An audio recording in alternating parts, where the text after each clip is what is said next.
Greetings and welcome to another edition of the most powerful platform for truth, bar none, anywhere on God's green earth. This is your platform for education, elevation, and edification. This is the Red Pill Diaries, and I'm your host, your brother, and your friend, Rashid. And I'd like to thank each and every one of you for joining me and giving me another hour of your day and another day of your time, because you did not have to do this. So, thank you to each and every one of you who are watching, who will be watching, who likes, who shares, who becomes a subscriber or a member, or you can join our Patreon or anything like that. Join all of our platforms. You can check out the description and the link. Thank you so much, everybody. I really, really appreciate this. But let's go into the news. I mean, there's so many things. Now, everybody, I want to say this to you all. I purposely did not do live streams for a specific reason. I wanted to see the reaction of everybody, all of the platforms, when it came to the news that broke. I wanted to see what the analysis would be, and what would the line of thinking be for these shows and everything like this. Now, one thing we know for sure, and we'll discuss some other stuff, but I watched Putin's inauguration. It happened like in my nighttime, late at night. I believe about 3 o'clock, sometime our time, and it was like raining. So one thing they cannot say is that Putin is sick or is in bad health. Did you see how many stairs this guy had to walk down and up and around? Did you see? I mean, this guy was constantly walking, and I mean a long way. So that dispels the rumors about his health. You know, the West likes to put these rumors out. So watching his inauguration and listening to what he was saying, because some of it had the English translation to it, and I actually went up on his inauguration by mistake. I got a alert to something else, and it led me eventually to that before it started. I want to go into something. Okay, there was an article that came out on the 7th. Today's the 9th, so that was 2 days ago. And it was in Sputnik News, right? Now, this article is titled, "A Shot Across the Bow. Moscow would not allow NATO attacks on Russian civilians." I listened to all of the pundits and all of the prognosticators and all of the thinkers on alternative news. And they were talking about how Putin called the bluff of the Western bully. And Putin proved that Russia is still a viable nuclear power whose interests must be listened to. Well, isn't that what I've been telling you guys for the longest? If he does not tell these people where he stands, and I'm talking about more so his adversaries, where he stands, and if you do this, and this will be the consequences. If you do not do that, you open up a can of worms that is not necessary to be opened, because you're giving this bully a false sense of security. Every time he walks forward, you walk back. Every time he throws a punch, you duck and parry and move to the right. You haven't thrown any punches back, and so the bully is getting amped up. So he's getting a little bit more belligerent. He's following you faster. He's throwing more heavier punches, right? Now, when you stand your ground and you say, listen, you don't want to do this, because if you do this, we're going to take it there. Now, when he authorized the nuke drills, right, and he had to snap drills and had them having them in Belarus and all of that stuff like that, this was him standing his ground. This was him saying to the West, these are the red lines. Forget what everybody else is saying about red lines. You're going to hear it from the horse's mouth. I have just been given a new term, and I'm supposed to represent those people, those 80% of the population that voted me in. 80+%, I believe it is now, that voted me in. I have a mandate to do what I think is best for my nation. And so with this mandate, I'm not going to let it go to waste. Now, after the elections, I can be more firm with you, and I can tell you, this is my red line here. if you overstep this, this will be the consequences. This is one over here. If you overstep that, if you become belligerent, if you ignore my red lines, this will follow, and so on and so on. This is the thing that Russia had not been doing. They had not been doing. The U.S. and the U.K. and France and Germany and all of these nations of the members of the terrorist organization called NATO, they were carrying out covert pick and hit operations, prick hits and stuff all across Russian territory, trying to sabotage its infrastructure, trying to pry to see if they can look up and hit a strategic air base or missile base or just a military base in general on Russia's land. And the reason that the West continued to escalate is because the little hints that were being dropped by officials in Russia were too obscure. So when Milley said that the United States no longer feared escalation, Russian escalation, that was because of that. Because they were speaking on one end and doing something else, speaking on one end and doing something else. The best way to get the bully's attention is to stand your ground.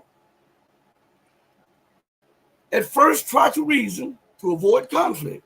When reasoning does not work, then you issue an ultimatum.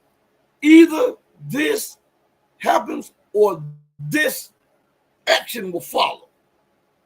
That's what Russia did. I've been saying that over and over and over again. And I was looked at like a aggressive channel and an aggressive host. No, I was dealing with reality. Did it not bag the West off of it? If but for a moment, did it not bag them off of him?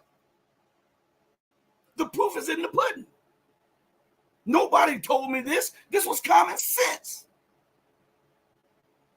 All right, let's go into this article real quick. I see you in the chat. Thank you all for joining me in the chat also. I'll go to the chat shortly, okay? So continue to get it down in the chat.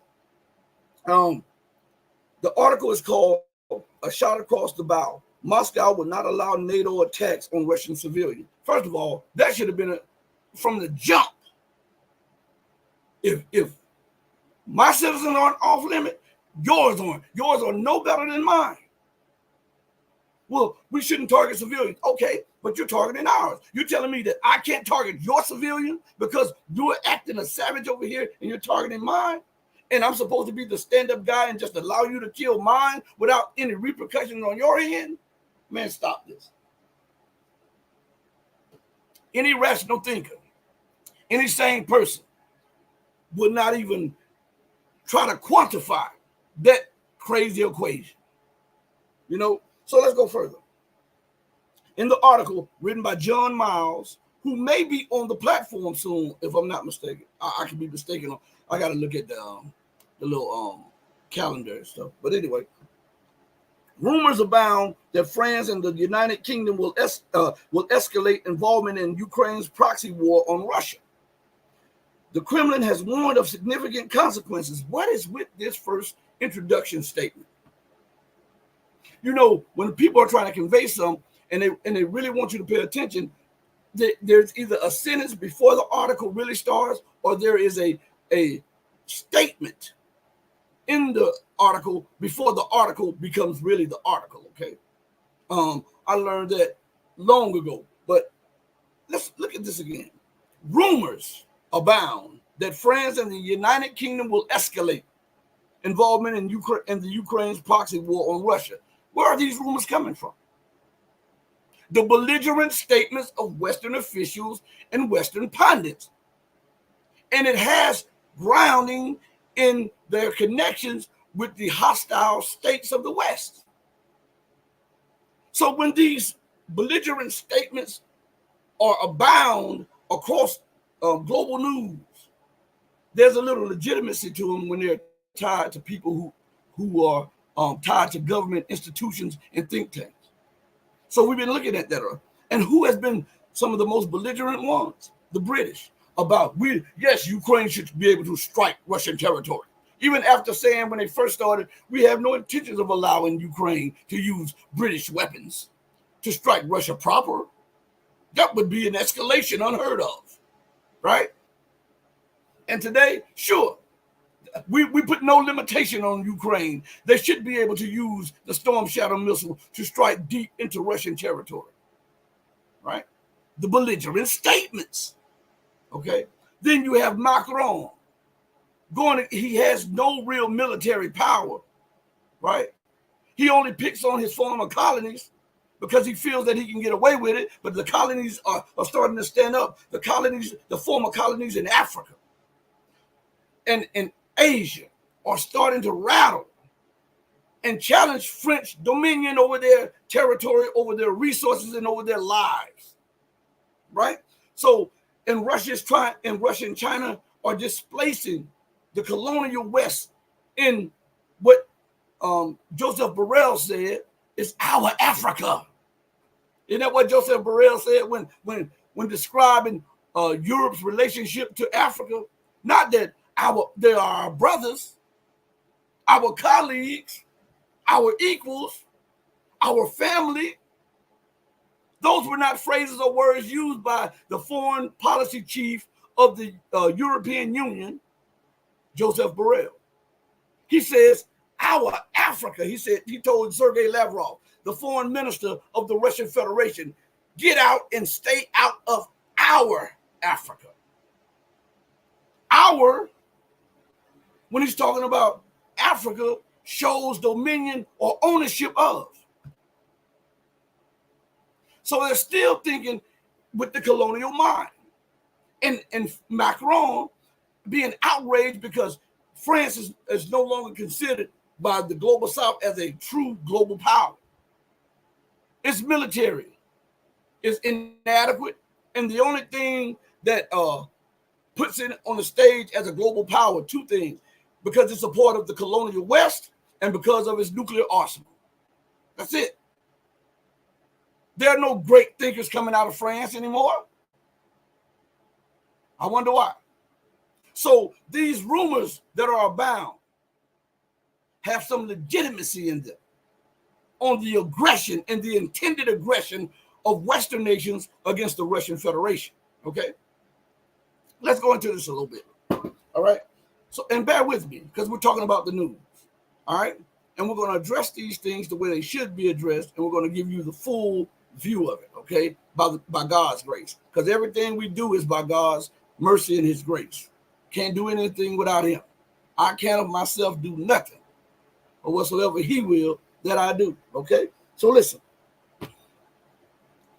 More than a month out from a horrific terrorist attack outside Moscow, officials have made clear they will not allow civilian life to be threatened on Russian soil. Now here, stop right there. With this statement, Russia started nuclear drills. And then Belarus followed suit on because, you know, Belarus or Belarus in the West and Russia are also a union state. Even though they're two separate nations, they come together economically, politically, culturally, and militarily. They are a union state, okay? So you cannot look at one without looking at the other because they're so intertwined and tied together through heredity, through genetics and everything else, through culture, genetics, through language, through region. They're tied, okay? So here's the kicker. With the statement and with the moves that the Russian Federation, along with its partner, Belarus, and they're conducting war games and simulating nuclear strikes, tactical nuclear strikes, and non-tactical strikes on an aggressive, unhinged adversary that is seeking to dominate. I wonder who those people are, right? Anyway, Russia, outside of doing that, guess what they've done? They have once again allowed Belgorod and other regions nearing Ukraine to be struck by drones and some say missiles. But from what I heard, is this latest attack was not successful, and the injuries came from falling debris from the knocked out drones and missiles that were fired. Now, that was a red line. Listen to this good, because this draws into that red line, and what America and Britain and the rest of them are doing by allowing and guiding these strikes. Because remember, Ukraine has no technology anymore to guide these strikes into these civilian areas. They are working on these strikes, and they are filtered through U.S., British, Israeli, French, and NATO intelligence. The eyes and ears is NATO. The person who is guiding the attack is a NATO officer. The ones who are supplying the weapons are NATO officers. And pretty much, even though they have a Ukrainian front, the ones who are pulling the triggers are NATO officers, okay? So listen, there's something in this statement that goes back to why I'm telling you that the West is once again prying, poking, sticking to see the reaction of the Russian Federation, all right? There's something. So listen, let's go back to something in this article. It says, more than a month out from a horrific terrorist attack outside Moscow, officials have made clear that they will not allow civilian life to be threatened on Russian soil. So what just happened yesterday with these strikes, these drone and missile strikes, even though they weren't successful? That doesn't matter. If you allow the empire to do this, it's mission creep. Do you understand? So just allowing that to happen without a tough response in Ukraine, if Russia does not strike decision-making centers in Ukraine to remind them, hey, listen, we know who's behind this, then the escalation will begin again, and it will begin without fear of Russia's nuclear arsenal. And that could be a misdirection or misstep by the West that could cause the whole world to go into a clash, okay? You've got to confront the bully head on, or the bully eats his Wheaties and thinks that it's, whew, I'm puffed up, I can do this, you know? So listen, let's go a little further. And bear with me, because I like for you to get the understanding of the articles, okay? Don't read just to say you've read an article, okay? Don't read just to say, hey, I know that, or I understand it. Read for understanding. If you don't read for understanding, there is no need to read it. Memorization is not understanding, okay? That's why we go into definition, and that's why you may hear me go through an article, and it may take 10, 15, 20 minutes to go through that article, because we'll go back to certain points in the article. Now, remember, this is only the second time I've read this article, okay? And when I read it, I said, you know what? I've got to try to find this, see where I can save this at, so that when I finally go live, we can address something in this article, okay? Shout out to the chat. Let's go further.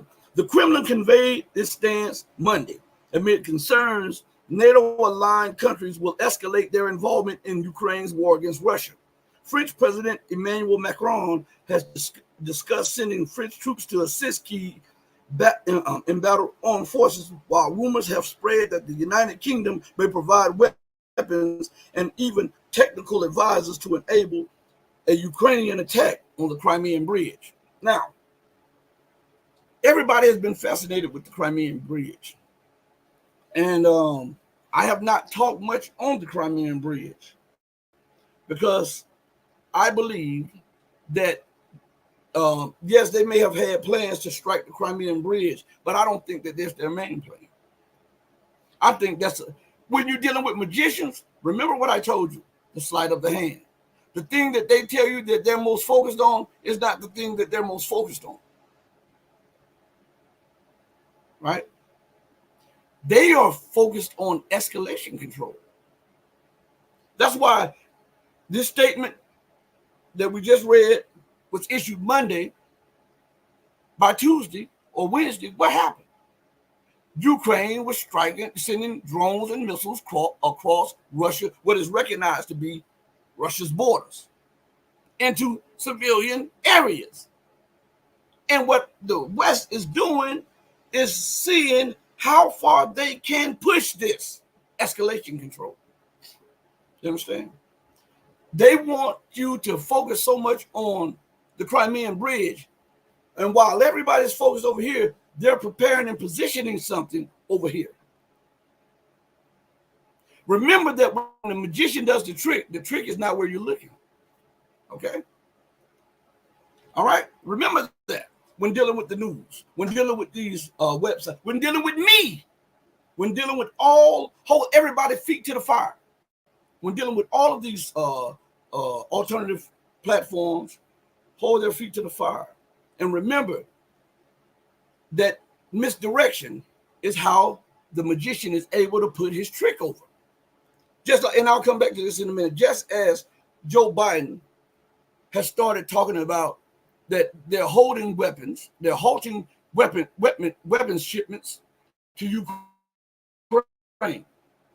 And they're doing this, according to what the news is reporting, because Israel is now enacting a full-scale operation in Rafah, in Gaza. All right. And so in one article I read, they've coined the article in such a way as to say that if it was a limited operation, Joe Biden would continue with the transfer of weapons. Now, here's the kicker right here. Joe Biden hadn't stopped giving them people weapons. Even though Israel is playing the part in the news, and even though Joe Biden is playing the part in the news, that's the sleight of the hand. Remember that prior to the outbreak of hostilities in this region, prior to the assassination of the generals in the IRGC that were in the consulate in the embassy, and prior to Israel targeting southern Syria, remember that the United States announced a big military buildup in occupied Palestine. Remember, they said that they were transferring weapons, radars, and all kind of things to their facilities in so-called, quote-unquote, Israel at military bases. And this would be sufficient in case hostilities break out. All right? Remember that? So Joe Biden on one hand said he stopped giving Israel missiles and weapons. Listen, this man is buying time for them to do what they're doing. Right? Good cop, bad cop. Right? And he's saying, listen, we can help you better covertly. But if our image is tarnished by the world, it's this extra pressure that we don't need. We got to look as though we're finally standing up to you. That we look down between our legs, and we saw that we do have colonies. Yeah? So this is what is going on behind the scene. They're trying to push this over on you as if he stopped.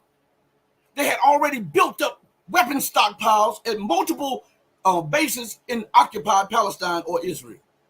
Google it. And then, while the hostilities started, even before the Iranian retaliatory strike on Israel, guess what happened? America said that they were making double time by stocking up weapons reserves and ammunition reserves in their facilities in Israel. Everybody forgot about that, huh? If you have a big stockpile in occupied Palestine, and if you are sharing those bases with the Zionist regime in Israel, you don't believe that they have access to those weapons, radars, and armaments and ammunition? So Joe Biden can save face and say, we've stopped. We put a halt to the selling or shipping of weaponry and armaments and ammunition to Israel until they comply with X, Y, and Z. This gets them a little pressure off of them internationally, because prior to this, remember, the whole world was condemning them. So on one hand, yeah, we stop. On the other hand, hey, our military attaché in occupied Palestine, let them have whatever they want. Do you actually believe that Israel could have gone into Rafah in the surrounding areas without the assurance of missiles, bombs, bullets, and guns? All you have to do is do a Google search of the size of the Israeli, the IDF forces. And if you believe that, I got a whole bunch of real estate to sell you down the street. I got a whole bunch of it. It's all $1 million property. It's absolutely crazy that people fall for this lunacy. Because we have short memories. We don't examine what is being said to us. We just take what these people give us, hook, line, and sinker. And they put out fillers. They put fillers out because they'll give exclusives to certain people, even in the alt media. And they don't understand that they're being used in certain instances to push a false agenda or a narrative. You understand? So, on the one hand, they say good for the United States that it is refusing to sell any more weapons or arms to Israel. And that's been all over the news, right? And it's been showing you how Israeli parliament members have been acting, right? It's been showing you how the State Department and the White House press have been acting about Joe Biden is not going to do X, Y, and Z. That's because they already had a backup plan. And this would get pressure off of America, so much to say, because look, America is doing what she's doing to help Israel, but she didn't expect this much international blowback and pressure on her, right? So she's saying in the background, Israel, look, both of us are catching it. But if you want me to help you, I got to be able to get some of my creditors off my back. I got to be able to get some of these other people off my back, people that I want to be able to stab in the back later on. I got to befriend them right now. And the best way for me to do it is to step away from this Israeli-U.S. thing or whatever in public. But I'm going to give you everything you need in private. Now, before we go back to the Russian thing, do you remember when I told you about, and I was warning everybody, because you all heard all of the mainstream and alternative media that used to say, Zelensky continues to make all of these military blunders. Zelensky continues to send troops to Bakhmut or Arkianis, right? To the meat grinder, right? And I kept telling you, that's not Zelensky. He's a puppet. It is the puppeteers that are doing this. But America, she's slick. She wants her cake and she wants to eat it too. On the one hand, publicly she says, we need Zelensky to focus his troops over here to do X, Y, and Z. And on the other end, they want us to believe that Zelensky ignored all of their dictates, all of their advice militarily and politically, and continued to send troop after troop, soldier after soldier into the meat grinder without the U.S., the French, the British, and NATO authorities' approval. If you don't stop this lunacy,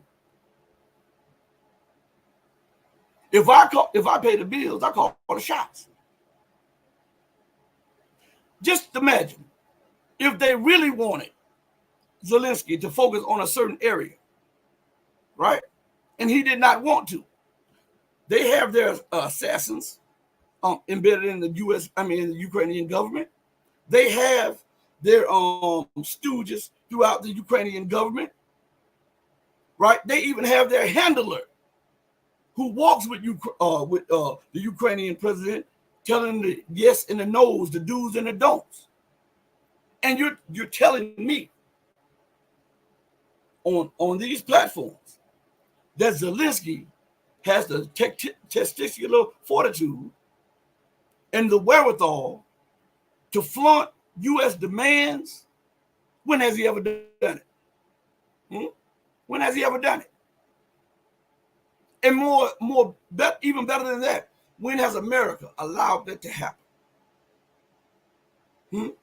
Now look at this situation. Russia's the largest nuclear power in the world. Russia has one of the best fighting forces on planet Earth. Did that stop America from trying to implement her plans of subjugation on Russia, even with the threat of nuclear confrontation in the background? No. Now, Zelensky has no nuclear weapons, no finances outside of what America gives him. The entire government budget depends on the gratuity of the U.S. government. All of the weapons that are sourced to Ukraine now, 90% comes from the U.S. and 10% from other NATO nations, right? The CIA has its own directorate inside of the SBU, which is the Ukrainian Intelligence Bureau or Security Bureau. You have NATO planners and attachés all across Ukraine. And you want me to believe that Zelensky was implementing policies against the empire, and they did nothing to stop it now. They didn't try to remove him, even though they put him in power. They didn't defund him. They didn't try to assassinate him. Then, right? You want me to believe that? Nah. And I ask anybody, if you're living in that much la-la land, when has America ever allowed that to happen? When she has provided all of the finances, almost all of the weapons, the real-time intelligence, right? And the targeting. Listen, more so than all of that other stuff, and the targeting. So if they were going into Bakhmut or Archaeomis, and they needed targeting information, if America did not want them to double down and triple down and quadruple down into Archaeomis, then why did they keep feeding them targeting information in there? Because you could have nipped that in the bud by the refusal to send targeting information and to redirect the troops to an area which would be to their advantage and that would have U.S. targeting information.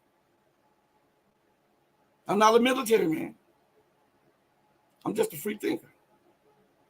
And now you want us to believe that America, who allocates money to Israel every year, a so-called sovereign nation, right?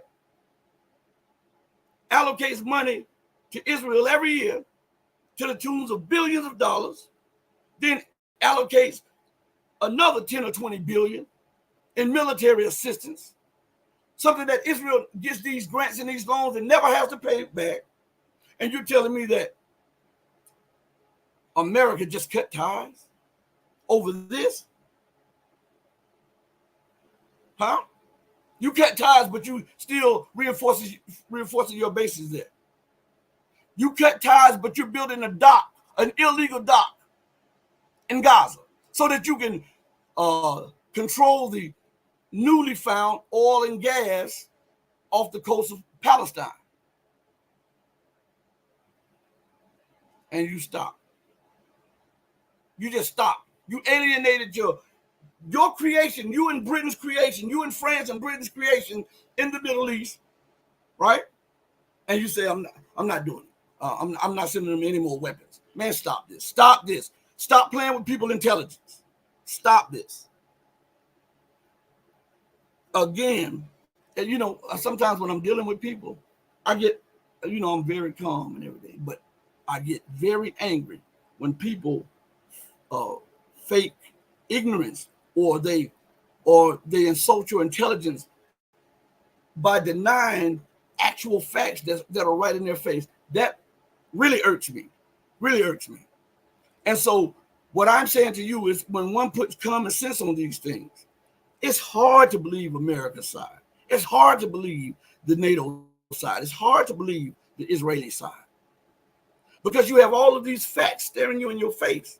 And for you to believe this over here, you would have to, in this instance, get rid of all critical thinking, all history, and all video and audio proof of what's going down, so that you can accept this make-believe over here.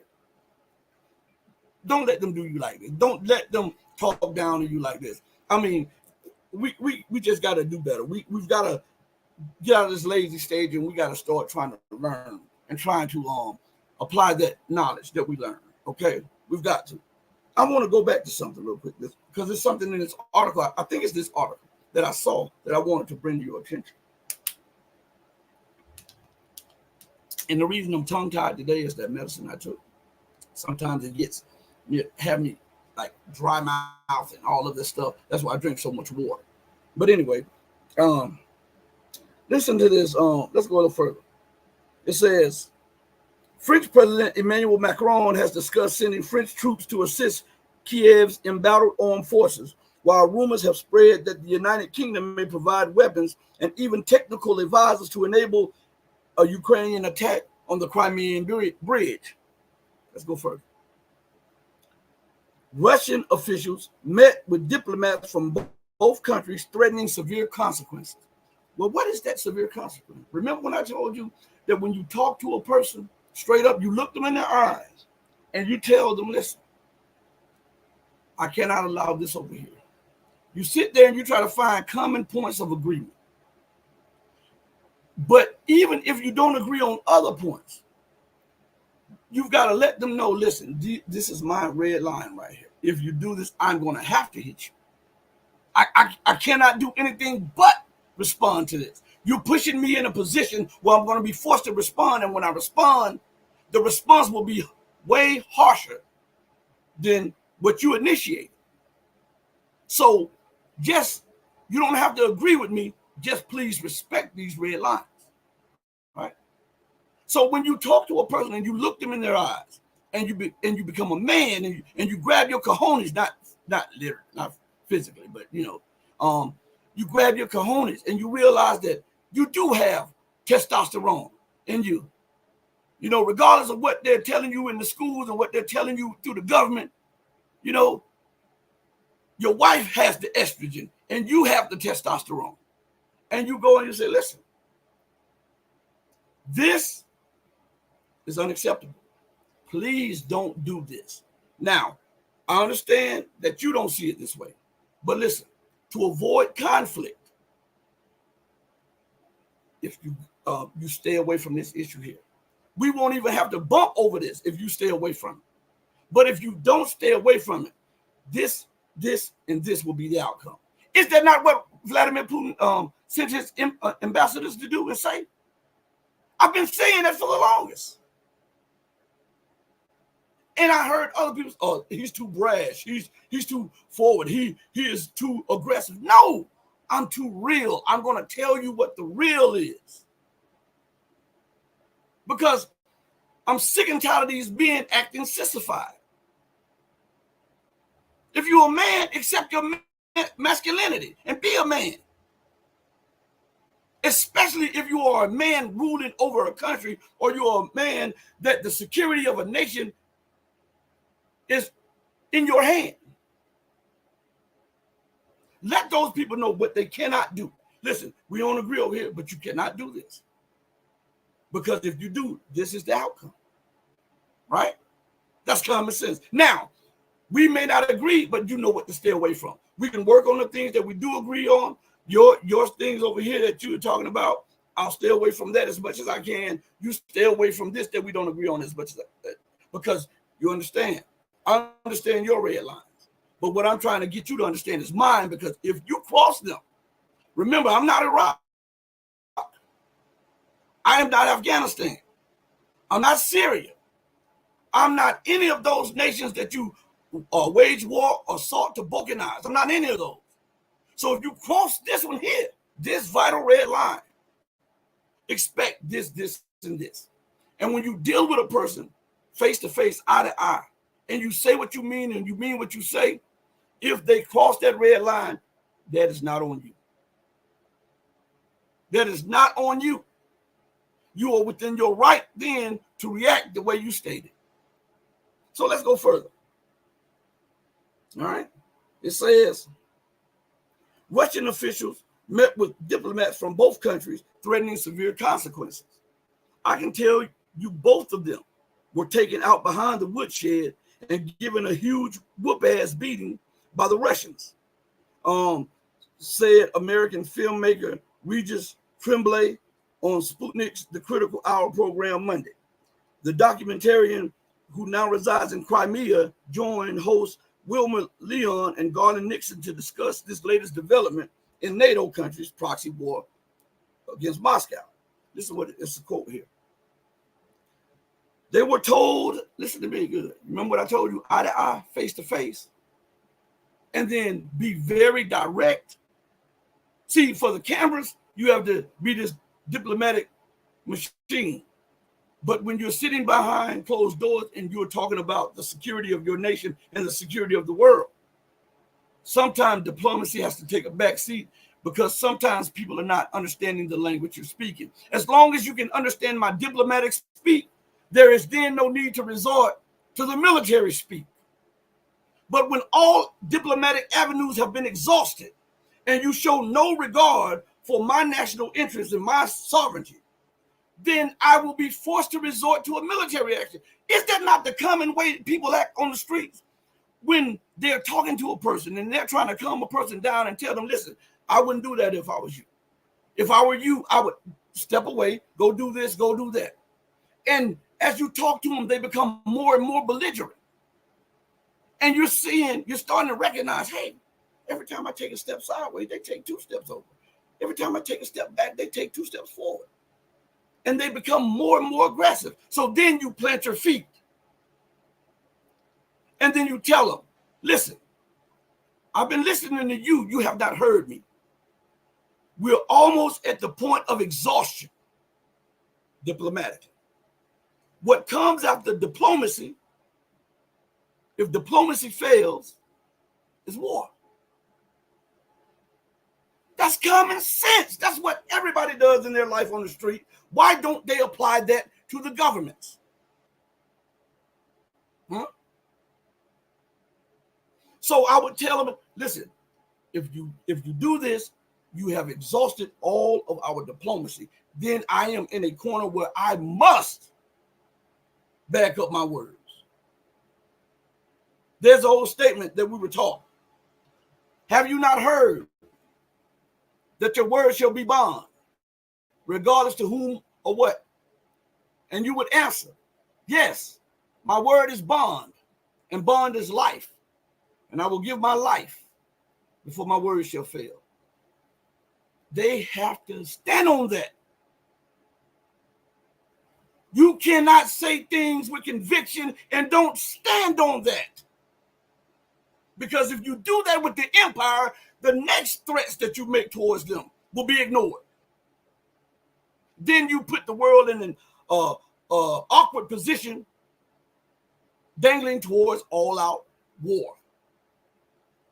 You know, I'm going in the chat in a minute. Let me read this real quick. Listen. They were told in no uncertain terms that if their missiles, and I'm talking about those Storm Shadow missiles from the UK and France, and the ATACMS from the United States. So now most people focused on the British and the French. Remember, go back and look at all of the videos that were done these last few days after Russia signaled that enough was enough. They often brought up Russia's threats and Russia's ultimatums to Britain and France. It was some left out. Let's reread that part. They were told, who is they? Who is they? Well, we get an answer of who the they were at the end of this quote. They were told in no uncertain terms that if their missiles, there is plural, meaning more than one, right? So now we could have 2, 3, 4, 5, 10, 30, right? When concerning the word they or there, right? It's showing ownership. THEIR shows ownership. All right? This is what it says. They were told in no uncertain terms that if their missiles, and I'm talking about, listen what he's going to give you, he's going to let the cat out of the bag with whose missiles he's talking about. And I'm talking about those Storm Shadow missiles from the UK and France. Now look how they conveniently left out this last part. I'm talking about the alternative media, which is the most crucial part. And I'm talking about those Storm Shadow missiles from the UK and France and the ATACMS from the United States. So the threats were not just given out to France and the UK. Russia gave an ultimatum out to the US too. But nobody spoke on it. Huh? They act like they can't read. They were told, meaning a group of people. Who are these group of people? In no uncertain terms, that if their missiles there, which shows the ownership of those missiles, who owns the Storm Shadow? That is a project between the British and the French, right? All right. So that's one type of missile. But it's talking about multiple type of missiles and each belonging to different nations, right? So those Storm Shadow missiles from the UK and France and the ATACMS missiles from the United States, if they are used to attack deep into Russia, and that means Crimea, they will meet with a devastating retaliation. Right there. But nobody mentioned the last part, that they also gave the ultimatum to the empire. It's right there. You see? It's on the article. You can pull it up. It's called A Shot Across the Bow. Moscow will not allow NATO attacks on Russian civilians. Now, let's read something else real quick. Listen to what followed that quote. Was another quote. Okay? And it says, it will be worse than anything they could imagine. And they not only told them that they were not just talking about Ukraine, but beyond, he noted. So what could beyond mean? Well, if he talked about Britain and France, that's in Europe. And if he talked about the U.S., even though she has bases in Europe, he says, and beyond. What's beyond Europe? To the west. The United States, right? Right? I'm reading it. It's right here. So Putin had to walk them to that area that they may not agree on. And he may say, listen, it's fine that you don't agree on this, but understand from our perspective, it doesn't need your agreement. We're just telling you from our point of view that if this takes place, recognize that this, and this will take place, and it will not just be exclusively to Russian territory or to Ukrainian territory. Haven't I been telling you this? That they had to make sure that they let the West know, listen, if you keep on, this will not just be in Ukraine. Because you are in Ukraine feeding intelligence on a 24-hour basis, day and night. You're directing arms and strikes into Russian territory and former Ukrainian territory. You have special operation guys on the ground as mercenaries. You continue to have an influx of Western weapons and radars come in. And if you would just back up, we could end this war. So it shows me you are trying to weaken me. So if you continue with these hostilities in this manner, they will no longer be confined to this area. You too will feel it. Haven't I been telling you all that? I'm asking. Haven't I been telling you that you have to talk to the empire like that? You cannot just allow them to run roughshod over everything. And I am not an advocate of war. But listen to me, when you're a realist, sometimes you have to let the aggressor understand that if this continues in this manner, these are the only possible outcomes. Now, you don't have to adhere to self-restraint. But know that if you do not restrain yourselves, I will take the liberty to do so. And when I do it, it will not be voluntary. You understand? Tell a person what you mean and mean what you tell that person. You understand? So listen, let's go a little further. It says,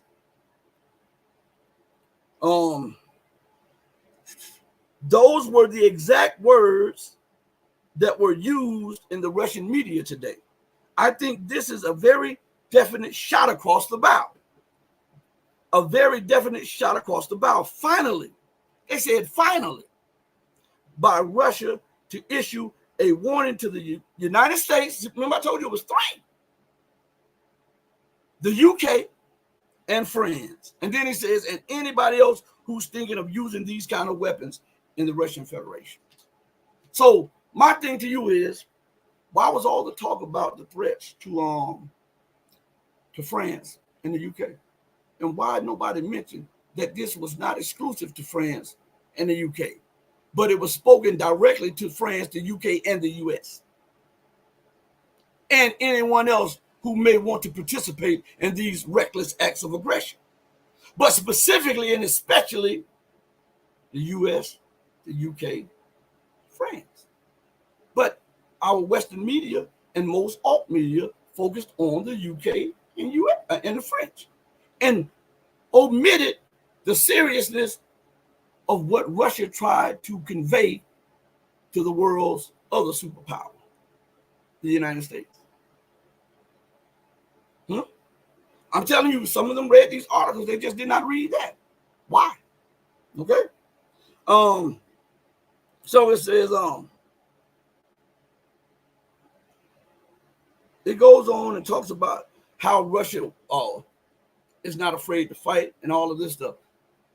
Once you convey your position, then you got to act. Now, you said that these things would not be used to strike Russia, deep in Russian territory. Well, what about the periphery? Right? What about right at the edge in Belgorod and all of that stuff? Because Ukraine attempted this, Russia, I would launch a mass, and I'm saying hypothetically, YouTube, hypothetically, Rumble, hypothetically, Odyssey. I would launch a massive attack at government centers. Not the main government, but to show them, now, you go after citizens, we go after your learned ones, your politicians. Citizens are off limits. If you escalate again, our response will be deadly, and I mean on every level. Mean what you say what you mean. And now I see that they say, finally, Russia is responding. I've been telling you, listen, this is what needs to be done right here, and here. Because if you do this, and this, it's a better chance that it does not escalate into all-out conflict. Because they might misrepresent and miscalculate something and say, oh, he might not respond to this. But if I tell them straight up, listen, I will immediately respond to this. I'm going to respond to this. I'm going to do this, and this. Okay, if you ignore that and you continue on and I hit you with that response, then you'll know, okay, he hit me with that response. Now, if I retaliate, he already told me what would be the response for that. So then they get an understanding that, okay, man, we got to bring this back into the realm of Ukraine, because now we're venturing off into a place that may come back and boomerang us and hit us. That's how you have to make them think. You cannot allow a bully a free hand. That's not how things work. That's not how you can be successful. You know? Shout out to everybody in the chat. Let me see. Pedro is in the building. Joel is in the building. Ned Rando is in the building. Truth hurts. Facts, 100%. You better believe it. Let's see. I'm gonna put you up there in a second. Ping One is in the building. Let's see. Cheese Puff is in the building. Let's see. Sincere Sentinel of Sapiens and Sapiens. That's a hard one to say, especially when your mouth is dry. Shout out to you for coming to the show also. Let me see something. Let's go to something. Net says, good afternoon, Rashid. Still morning on the West Coast, Canada. Shout out to you, man. I hope everything is going well with you, all right? Truth Hurt says 100% facts. And this is what I'm saying. Why won't these people speak about this? And listen, I know that every time they read an article, these people are not overlooking this stuff or like not understanding what is in there. So if you do it once, okay, that's something. You do it twice, maybe. Even if you may do it 3 times, you might say, "Oh, okay, that's a person slipping back into their habit."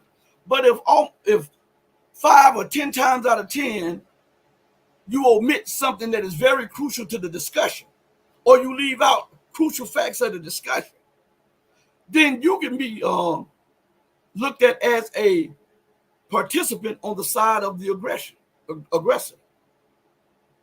You understand? So when these facts fall, even if they don't fall in your favor, you got to put them out there. All right, let's see what Truth Hurt says. Putin is back in a corner. He can't back down and let nukes on his doorstep. U.S. seen what we did when Russia put them in Cuba. What we are doing is like Russia put nukes in Mexico. That would never happen. See, what I'm saying is, right.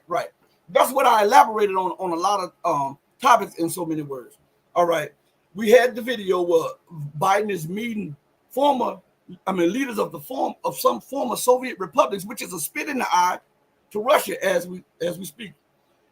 Meeting them as Russia is fighting a U.S.-led and initiated war in Ukraine. And he's meeting them 100 kilometers from Russia's border. And I think it was 100 kilometers. It could have been 100 miles. Say, for instance, if it was 100 miles, that's still a shorter distance than Cuba to Florida. And we almost went to nuclear war because Russia had missiles in Cuba. And America sees no problem with putting bases and having meetings in former Soviet Republic space, antagonizing Russia, while Russia is fighting a proxy war that America has put on it. Is that not provocation in the highest level? Huh? I mean, it is. So let's go further. Penny one says, "Peace, Rashid." And he also says this: Biden is a crafty charlatan. You better believe that. You better believe it. Matter of fact, since we're on Biden, let's see. Since we're on Biden, let me go to my clips real quick. I erased some clips about Biden up there, but I want you to I want you to listen to this real quick.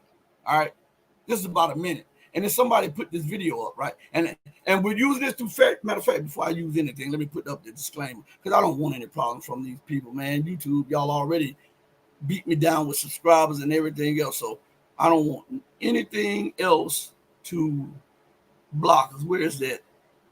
All right, here we go, right here. Copyright disclaimer. 15 seconds.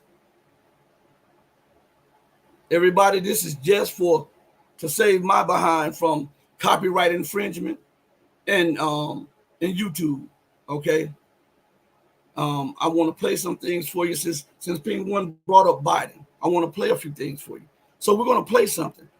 Somebody did a little thing on Biden from 1974. All right. And it's only a minute or something. I want you to listen to this. Where is it at? On my dashboard. All right, here we are right here. I want you to pay close attention to this right here. What we hope we can do is to amend the law so that there will be a guarantee that people will have access to funds so they can run if they have enough support to merit it. And then to put a limit on how much any one individual can give so nobody can purchase through wealth an undue share in the decision-making process. To start the testimony for the evening, I call Senator Biden of Delaware. Here we go.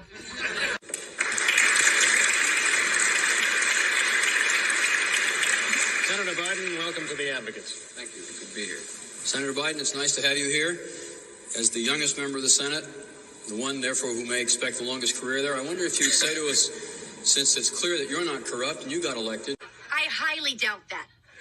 Since it's clear that you're not corrupt and you got elected. Why should people think that the system produces corrupt results when there you are? Well, I'm not sure you should assume I'm not corrupt, but thank you for that, though.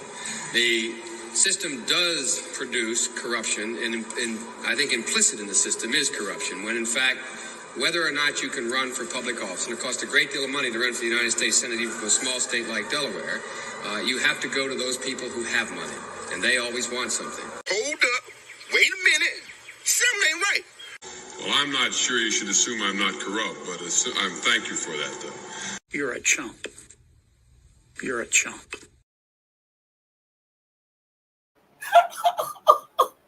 Listen, this man says that the system is corrupt, right? And he told him, "Hey, I don't think you should assume that I'm not corrupt."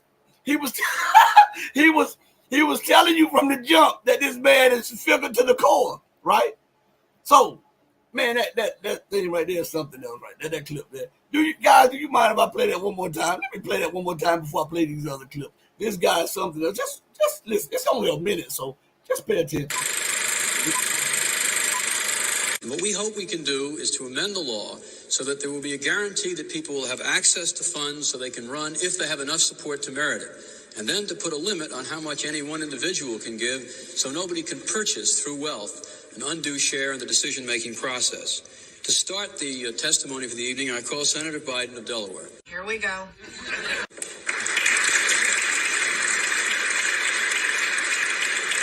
Senator Biden, welcome to the Advocates. Thank you. Good to be here. Senator Biden, it's nice to have you here.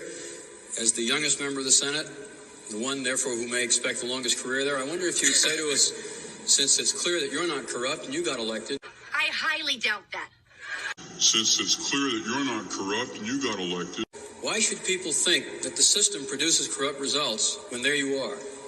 Well, I'm not sure you should assume I'm not corrupt, but thank you for that, though.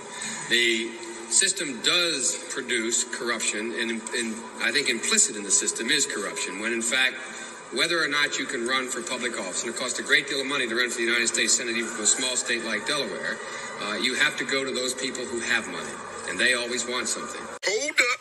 Wait a minute. Something ain't right. Well, I'm not sure you should assume I'm not corrupt, but thank you for that, though. You're a chump. You're a chump.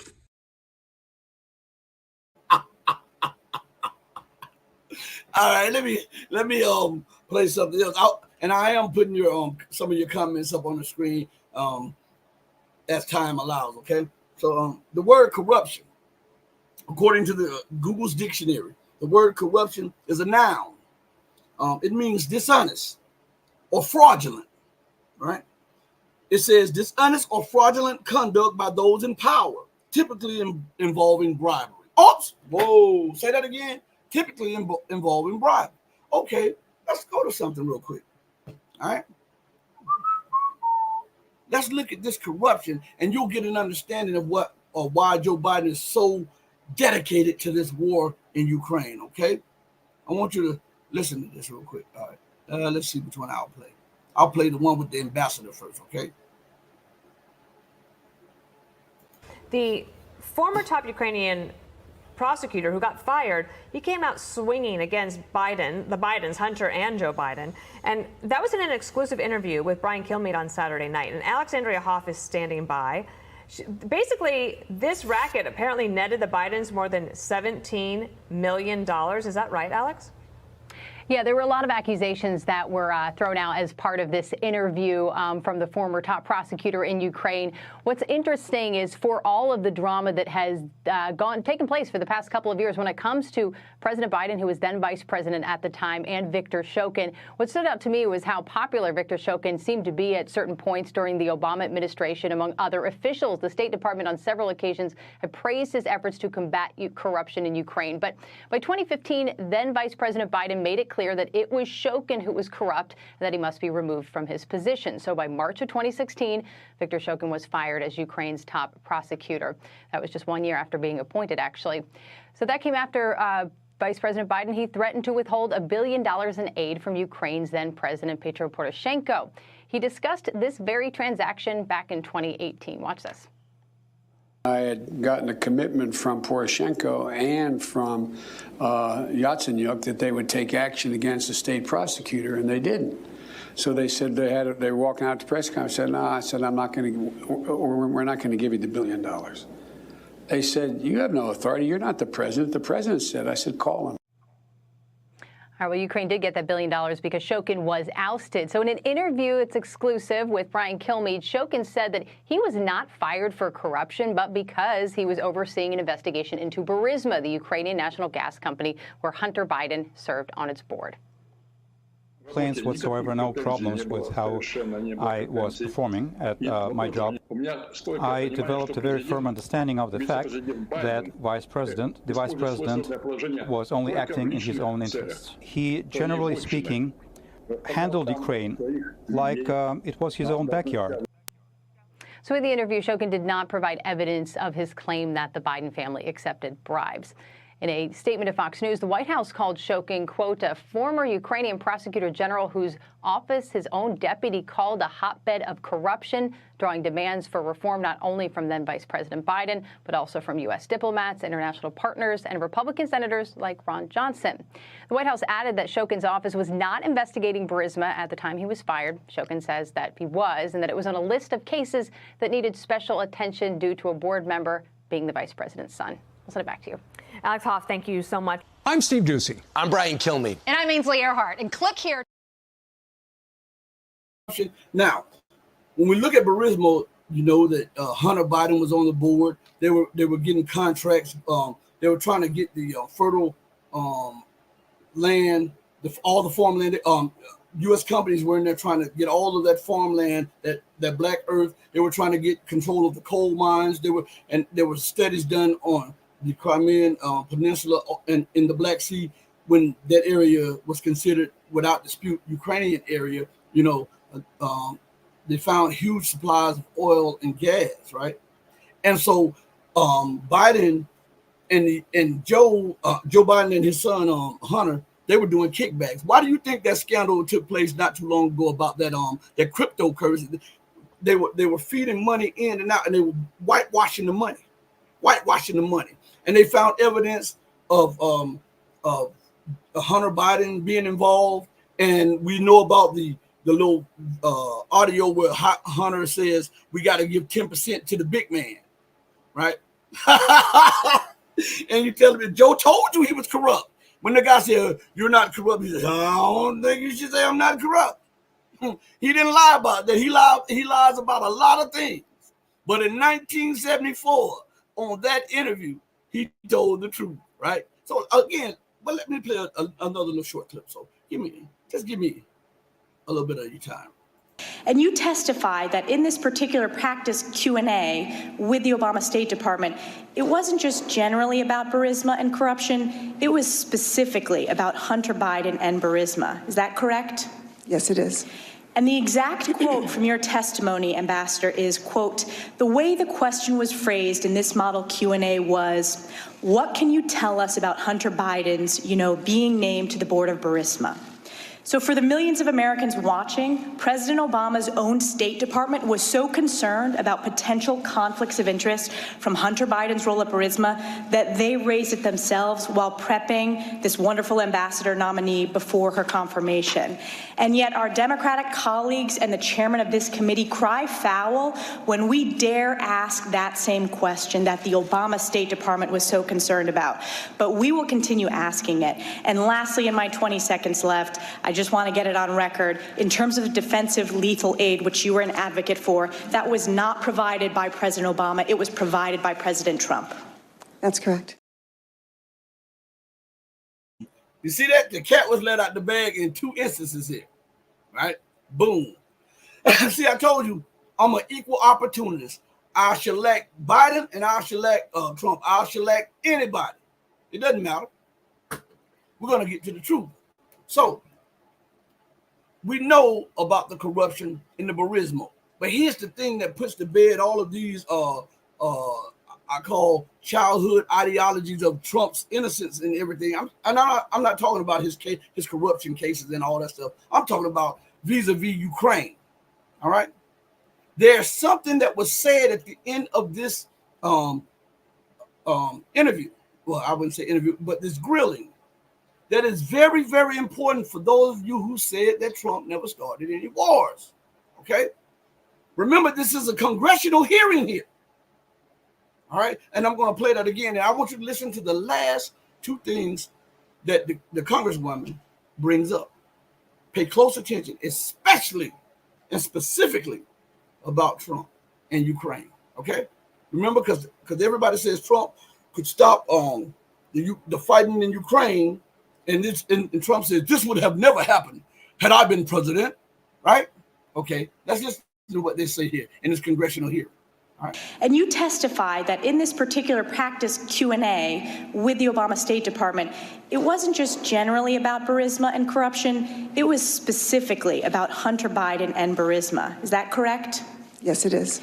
And the exact quote from your testimony, Ambassador, is, quote, the way the question was phrased in this model Q&A was, what can you tell us about Hunter Biden's, being named to the board of Burisma? So for the millions of Americans watching, President Obama's own State Department was so concerned about potential conflicts of interest from Hunter Biden's role at Burisma that they raised it themselves while prepping this wonderful ambassador nominee before her confirmation. And yet our Democratic colleagues and the chairman of this committee cry foul when we dare ask that same question that the Obama State Department was so concerned about. But we will continue asking it. And lastly, in my 20 seconds left, I just want to get it on record. In terms of defensive lethal aid, which you were an advocate for, that was not provided by President Obama. It was provided by President Trump. That's correct. So that comes from a Republican. So everybody needs to stop this. That Trump would have stopped the Ukrainian conflict. Trump would have not have escalated. Trump would not have poured weapons in there. He was the one who poured the weapons in. Understand? So I told you, I don't care if it's Biden, Trump, Obama, I'm going to shellac them if they're lying to the people. Okay? So, look at that. All of the illusions we cut through. What did they say? She said, I wanted this to have on record. The lethal aid was not started by Obama. All right? Because the woman she was talking to was an ambassador, and she was for the lethal aid to go to Ukraine. And they said that was done by Trump. Uh-oh. There's that public facade now crashing. Because now we see that this war was made possible through the help of not just Barack Obama, not just this lunatic Joe Biden, but also your boy, the so-called independent thinker, the so-called independent-minded Donald Trump. Isn't that something? Huh? I'm telling you, you're going to learn something every time you come to this platform. Matter of fact, everybody hit the like button, please. Please. Because, we have to deal with the algorithm and the suppression of views and the unsubscribe, how they unsubscribe my subscribers. Hit the like button. Make sure you share this. We're not off there yet, though. All right? We're going to go to something else. We're going to go to this other part. And I believe this one here is, they showed a glimpse of it on one of the videos, but I want you to listen to it. It's only a minute and 24 seconds, so pay close attention. That is, I'm desperately concerned about the backsliding on the part of Kyiv in terms of corruption. They made, I'll give you one concrete example. I was, not but it just happened to be, that was the assignment I got. I got all the good ones. So I got Ukraine. And I remember going over convincing our team, or others too, convincing us that we should be providing for loan guarantees. And I went over for, I guess, the 12th, 13th time to Kyiv, and I was supposed to announce that there was another $1 billion loan guarantee. And I had gotten a commitment from Poroshenko and from Yatsenyuk that they would take action against the state prosecutor, and they didn't. So they said they were walking out to press conference. I said, no, I said, we're not going to give you the $1 billion. They said, you have no authority. You're not the president. The president said. I said, call him. I said, I'm telling you, you're not getting the $1 billion. I said, you're not getting the $1 billion. I'm going to be leaving here. And I think it was, 6 hours? I looked, I said, I'm leaving in 6 hours. If the prosecutor's not fired, you're not getting the money. Oh, son of a bitch. Got fired. And they put in place someone who was solid at the time. Well, there's still, they made some. See? The corruption of this man. I want you to think about this. What we hear America constantly talking about Chinese meddling in the U.S. domestic politics and Chinese meddling into the U.S. election. They don't scream about how the U.S. openly states in their policy how they try to shape and mold policy around the world, right? And that's involvement in these people culture. You're trying to mold their culture. You're trying to mold their politics, their policies, their governments, all of this. That's okay. But then you say Russia, election interference. China, election interference, right? That's what you say. Now I want you to look at this. Why nobody screamed about Joe Biden openly stating that he had the prosecutor of a so-called sovereign nation removed because he was investigating the company that his son was on the board of? Huh? Why? Isn't that violating somebody's territorial integrity and sovereignty? Huh? And then you do it and say that if you don't fire him, so you left no options. If you don't fire him, we won't give you that money that you need so desperately. Now here's the kicker. We know Ukraine is corrupt, right? But the United States was feeding money into Ukraine, and when they got them addicted to the money, they threatened to turn off the dope. And now you have a fiending addict over here that needs an injection, an economic injection into the arm. And you leave them with no options. You're saying, listen, if you don't fire him, I know that's your sovereign affairs, but if you don't fire him and put somebody who is more liked by us and who's willing to evaluate things through our national security interests and needs, then you won't get this $1 billion loan and you will go financially belly up.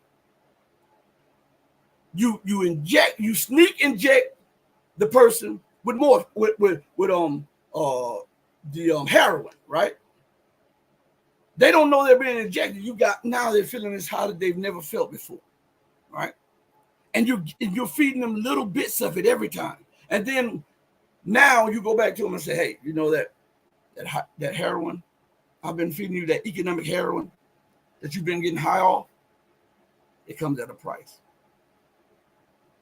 You got to do this, and this. You got to overlook your own nation's will, your own nation's justice system, your own nation's governance, and you have to comply with our will and dictates. If you don't look for another shot of that heroin. And now that junkie is fiending, that junkie is starting to get a little animated and twitching and all of this stuff because the back of the addict's mind is, I need that $1 billion injection because I had plans to do this, and this. So then guess what you do?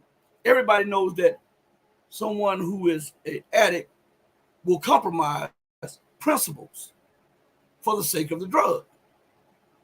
And that's what we had with Joe Biden providing the dope, ran up on the people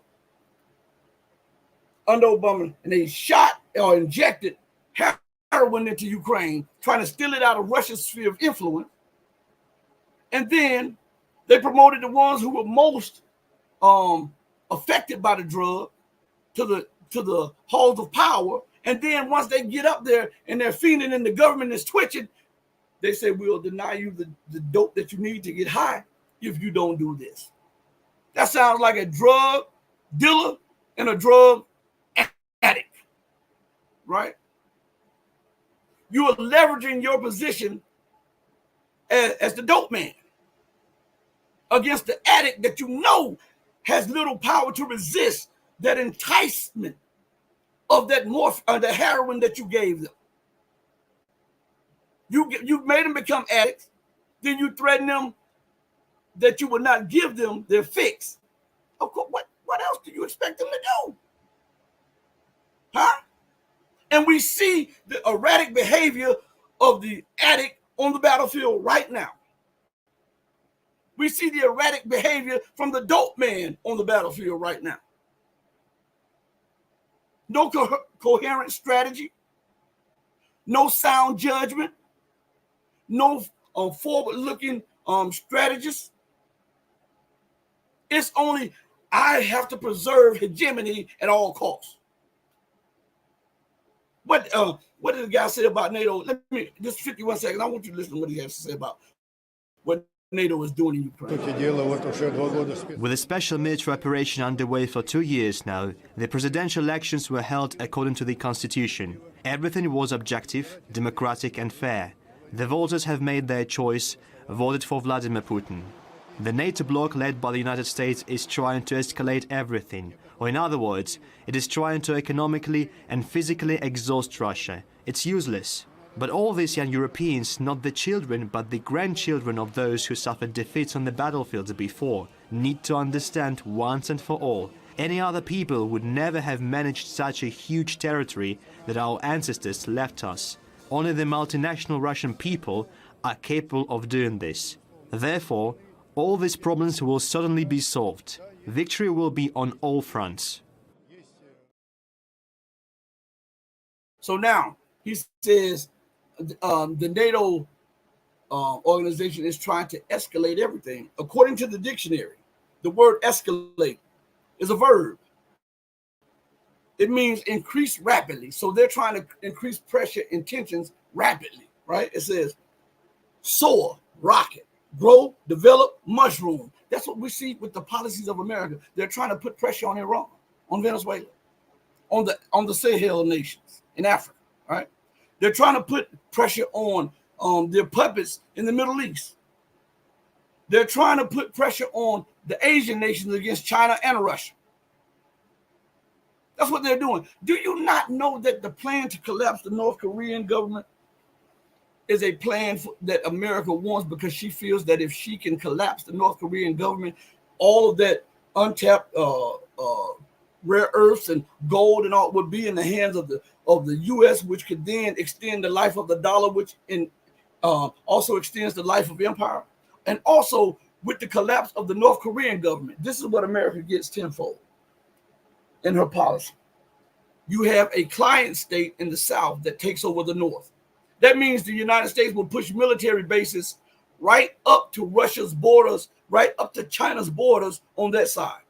They already have them in the Caucasus. They already have them down there in Central Asia. They're already in the Middle East. They already have bases in Asia. And now they want one on the eastern flank of Russia and China. If they have that, they believe that that could be the kill switch to break up Russia, to cause havoc and instability in China, and eventually win this geopolitical game that they're playing. You understand? I don't understand why my screen is frozen. I don't understand that. Hold on 1 second. Hold on. I don't know what they're doing here. Add back to the screen. All right. Let's see. What is going on? All right. Come on, bro. If you guys can hear me, somebody write something in the comments, because I can't see my screen. Here we go with this foolishness again.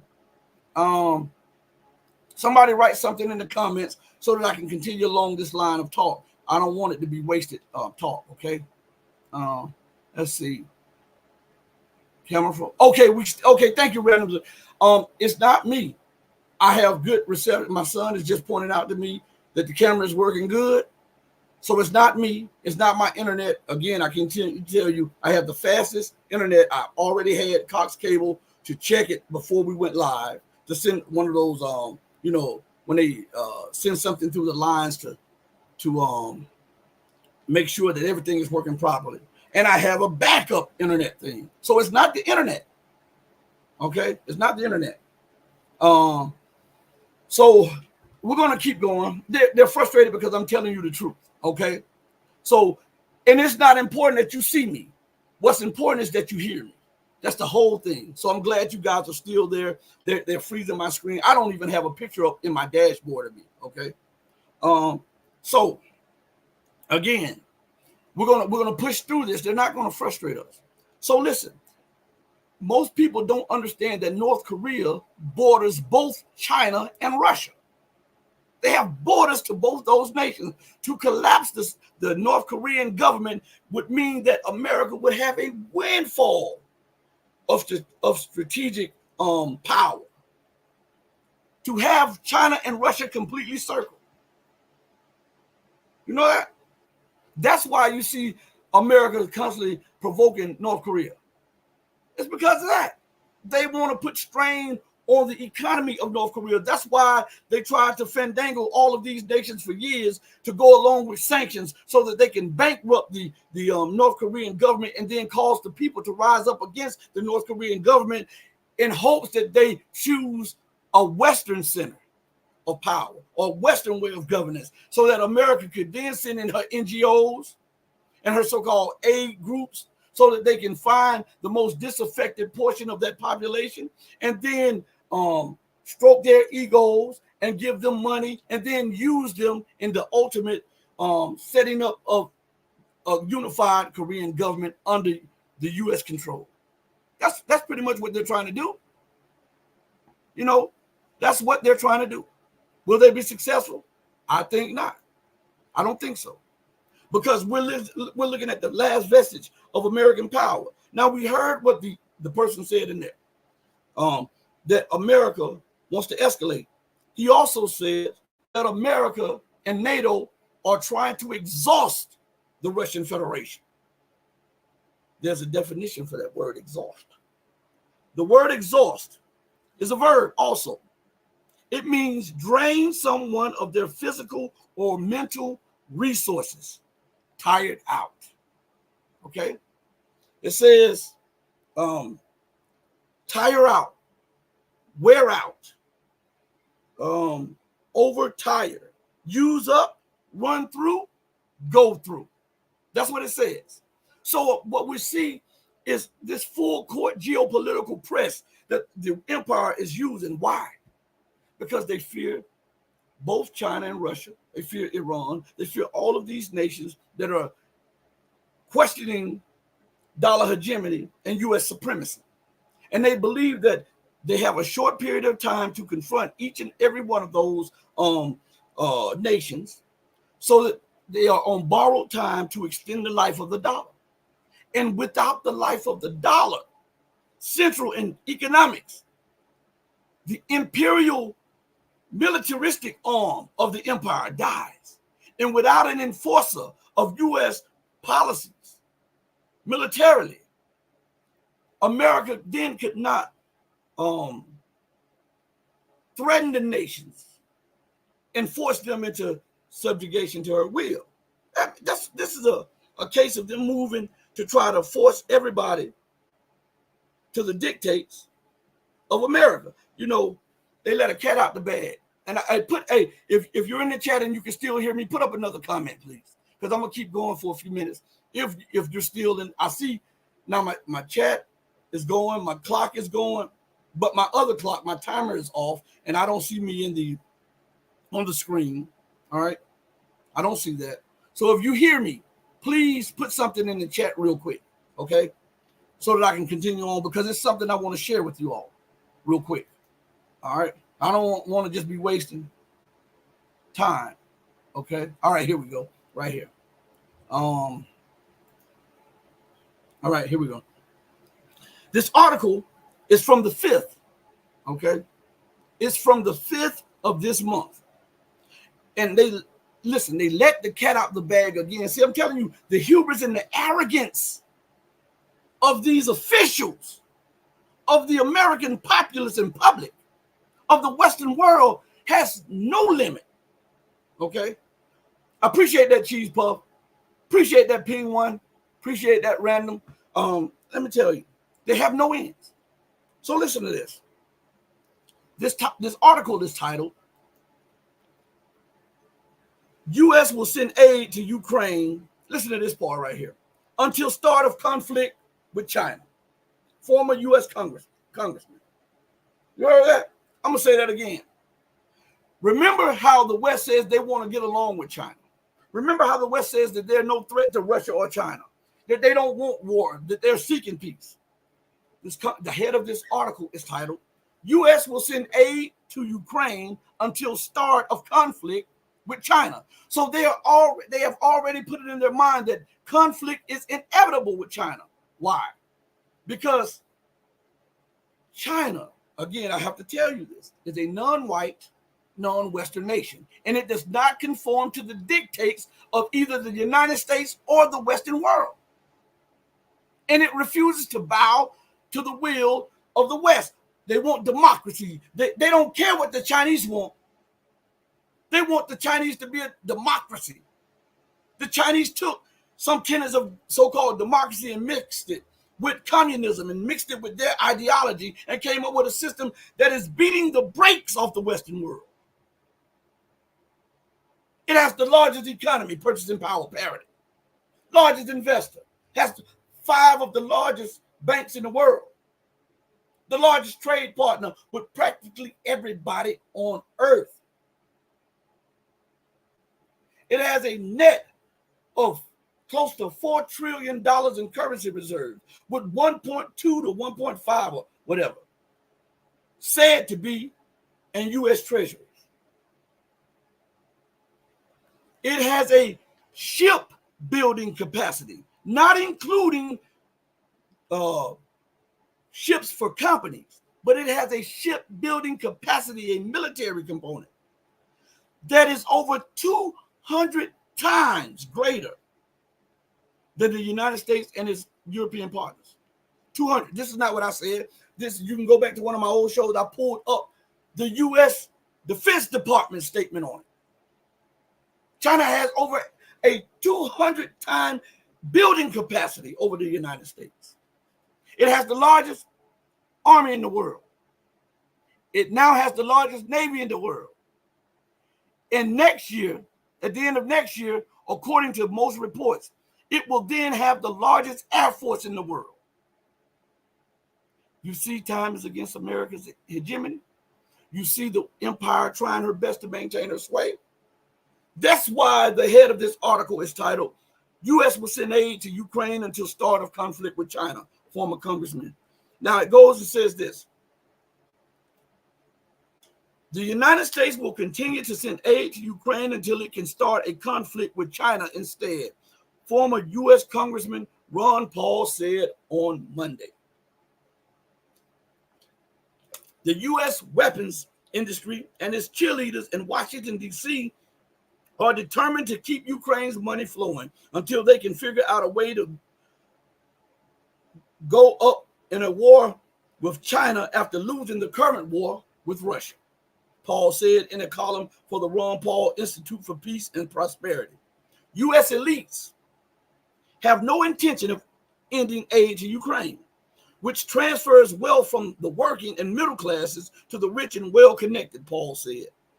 Most of the U.S. assistance is actually going towards restoring U.S. stockpiles. Now, I'm going to tell you, remember I told you America is the magician and she's the sleight of hand. She gets all this propaganda about aid in Ukraine. We need to pass this $61 billion aid package. And in reality, Ukraine will be, after the United States pushed it into an unwinnable war against Russia and losing a huge portion of its population in war. And then another huge portion of their population fled. The U.S. then, this is a friend, this is the kind of friend America is, right? This is why I warn those people who are in an alliance with America and who loves to have America's back. They better watch themselves. Listen, after doing all of that and causing the balkanization of Ukraine as a state, as a viable state, the United States then hooks these illegitimate authorities in Kiev. They bribe them and hook them with this deal where some of them will get maybe a couple $1 million or a couple $100 million out of this. And then 50 billion of it goes back to U.S. arms makers. But guess what? The Ukrainian people are on the hook for it because this was passed and it was signed, right? And then the Ukrainians accepted it. So America is not only helping to balkanize, helping to exterminate, and helping to destroy every level of governance in Ukraine and level of independence and anything that points toward Ukraine being a viable independent entity. They then quadruple down on this failed policy and exploit the ones that they are already exploiting life and blood and resources in war. They are now exploiting them by forcing them to accept this assistance, which is not even going to Ukraine, but is going to Western weapons makers. And Ukraine will be on the hook for it. That's the kind of friend America is. That's the kind of friend she is. With friends like that, tell me this. Who needs enemies? On that note, I'd like to thank each and every one of you for joining me on the most powerful platform for truth, bar none, anywhere on God's green earth. This is your platform for education, elevation, and edification. This is the Red Pill Diaries, and I'm your host, brother, and friend, Rashid. And let me say this as we go out. The proof is in the pudding. You see how they try to sabotage the show every time. But we will continue to strive. We will make great gains in truth. You know, truth is almost like a rock falling off a mountain. You know, in the distance, it makes little noise, right? And from your perception and from your view, it looks small and insignificant. But as it rolls down that mountain and it builds up debris on it, that rock becomes bigger and bigger, and it's almost like a boulder. And when it finally crashes down, it smashes anything in its way, right? We're going to smash anything that is trying to stop us from progressing spiritually and mentally and physically. We're going to take this journey of truth. We're going to walk it together. And if you need some spiritual new balance, come holler at your brother.